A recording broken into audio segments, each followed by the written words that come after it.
Hello, Uta here of Trans Widow Uta Hagen YouTube channel with a couple of man-made artifacts.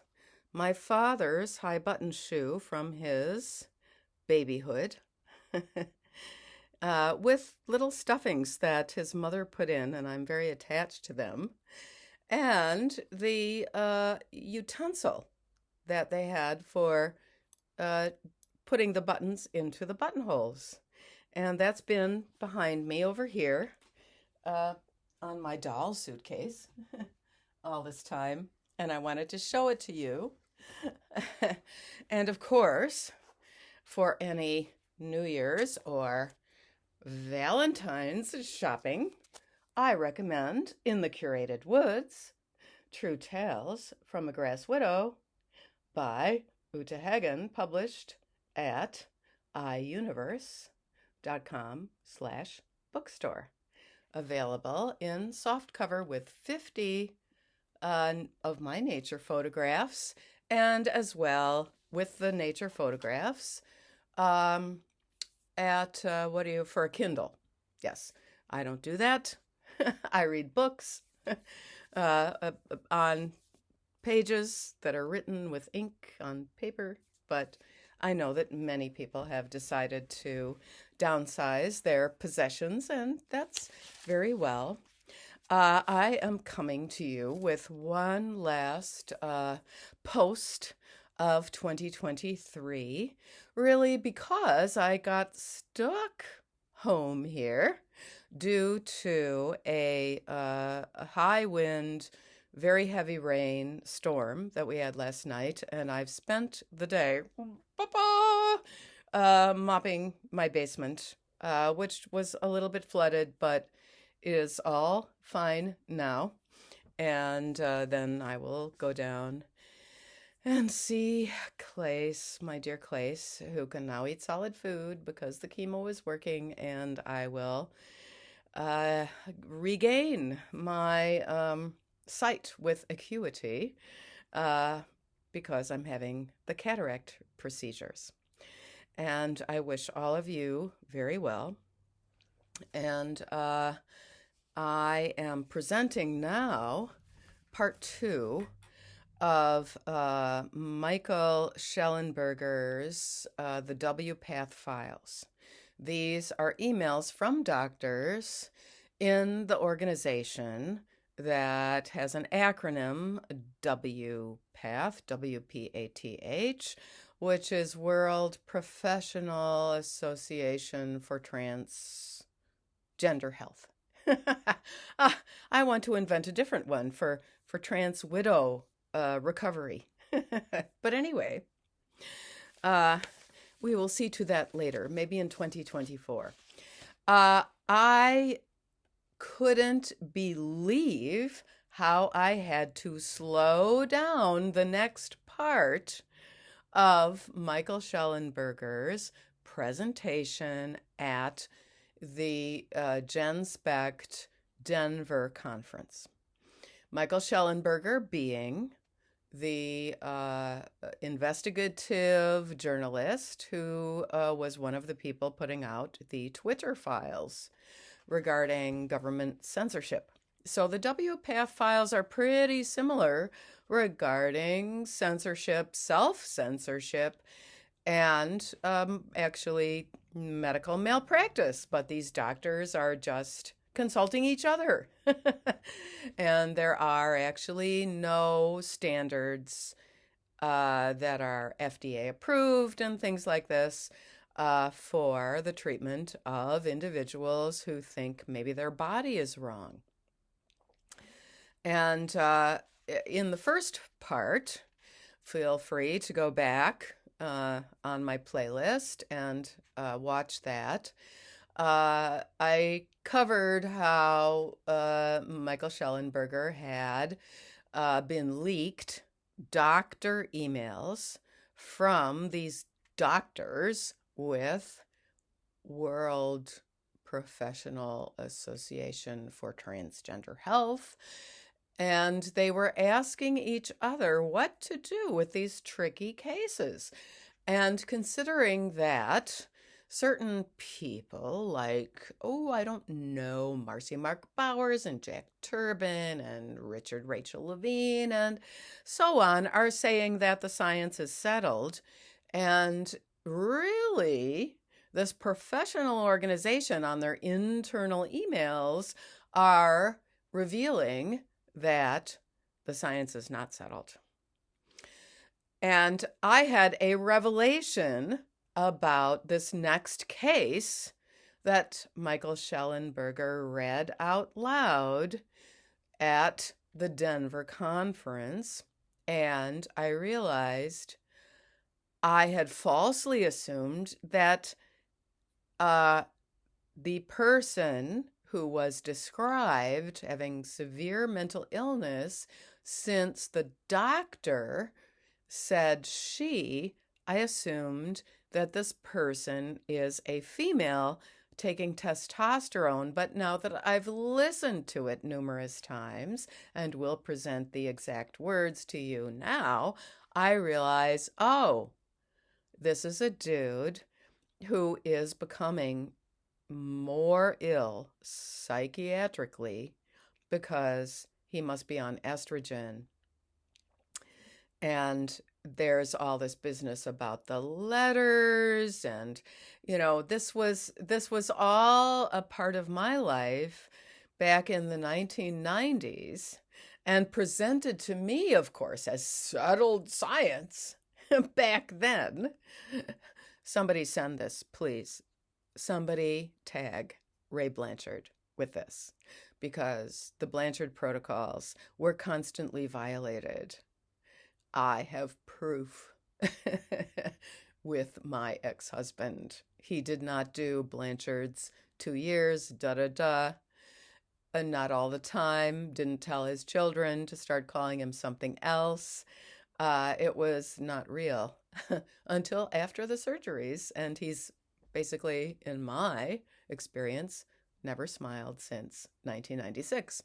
So this is what Michael Shellenberger says in the sort of middle third of his presentation, where he is describing this online forum of doctors who probably call themselves gender doctors, discussing the problems that they haven't quite figured out, admitting a little bit maybe it's not settled science. Okay, so these are, as best as I've been able to copy down, Michael Shellenberger's quotes from the WPATH leaked emails, which he will put out as the WPATH files, he says, in the near future. So, to quote Michael Shellenberger, and then there will be quotes from these doctors. Michael Shellenberger said, later we see in the conversations a sense of outrage that people should have to have letters to justify these surgeries.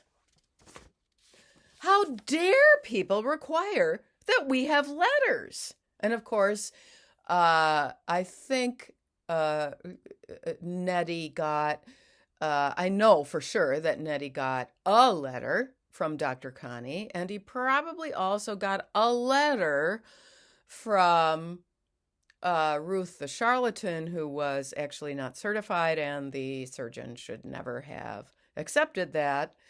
And I don't know, I never heard about anybody else. It used to be, I think, 3 letters, but it couldn't have been more than 2 in Nettie's case back in the 1990s. Okay, so how dare people require that we have letters?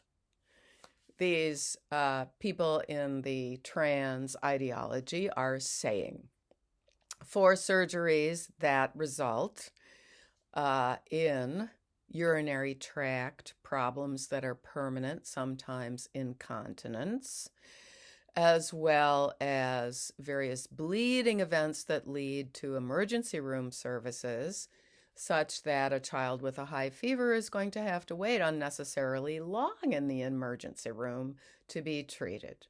This is doctors, society, this is why we have regulations. But they're just outside of regulations. So a doctor then is writing, and it's clear in Shellenberger's speech that he's quoting a doctor based on his tone of voice, but I honestly think that this particular scenario is something that Shellenberger should have picked apart point by point, word by word, the spaces in between the lines, etc., because the doctor says she, and it took me a while to realize, okay, that is a male who must be on estrogen. And it only makes sense if that's the case. So this is the doctor. I have a patient that's choosing not to change clothes, has not showered, and has worn the same clothing since the follow-up nearly a month ago, which is a sign of mental illness. I'm not sure if this is due to dysmorphia, their fancy word about how you see your body, but it may well be she's also, it may well be due to dysmorphia. Okay. Okay, this is when I became kind of confused, but now I understand it because he fits a lot better here. She's also failing to shave her face and now has a quite lengthy beard. This is her first months on, as they call it, HRT, hormone replacement therapy, which it should not be called at all. That is something that was coined for menopausal women to take temporary estrogen when they're having extreme menopausal symptoms. I never took it. I know that estrogen is a carcinogen, so I didn't think about that. I went out for a walk. But I know that for some people, some women, it is very difficult to deal with, and they decide to figure out what makes sense for them and do some exogenous estrogen for a time. However, to call the dose of estrogen that they are giving a male who thinks he's a female, to call it hormone replacement therapy is non-science. It is just another wrong phrase. Okay, the doctor continues. Has anyone else experienced this or have suggestions? And then, so that's, and if you change, that's what the doctor wrote to colleague doctors. I would assume including Marcy Bowers. So let's just change the pronouns to he. I have a patient that's choosing not to change his clothes, has not showered, and has worn the same clothing since the follow-up nearly a month ago. I'm not sure if this is due to dysmorphia, but it may well be. He's also failing to shave his face and now has a quite lengthy beard. This is his first months on, and I will substitute the word estrogen. Has anyone else experienced this or have suggestions? Now, I would really love to insert myself into that forum and say, oh, do you want to ask some trans widows? Because what we have found with our husbands after they went on estrogen, in my case it was secretly, is that they have episodes, various episodes, not just this description of crying or giving up after double parking. I love that part of Lady Ballers. I love Tyler Fisher. He, his send up of Dylan Mulvaney just totally rocks with me. Okay, so then Shellenberger continues to say, this is like a chat forum about what to do with people's bodies. And what I would have liked Shellenberger to just further elaborate is this is like a doctor chat forum based on no statistically significant studies, no longitudinal information, and this dude sounds like he has drifted into a cult and he needs to be rescued, and this doctor can't recognize it because what is he doing? He's responding to estrogen by not shaving his beard. He's growing a beard, and that is a male characteristic, and maybe part of his subconscious is fighting back. I mean, dude hasn't changed his clothes in more than a month. He hasn't showered. I mean, that's really serious mental illness, psychiatric illness. And like Shellenberger said, this is like a chat forum, meaning this is like Reddit, like doctors going on Reddit to find out what to do. This is like a chat forum about what to do with people's bodies. Now, if you want a dose of nature, feel free to get your copy of In the Curated Woods with all of those nature photos. Please share, discuss over the holidays with the younger generation who is very lost. And we need to promote the idea that we older people actually do have some wisdom based on the many decades of life that we have lived. Be well, take a breath, go outside. When those young people are talking about nonsense, suggest we take a walk. Can we just go take a walk and see if the juncos have come back? Something like that. Be well.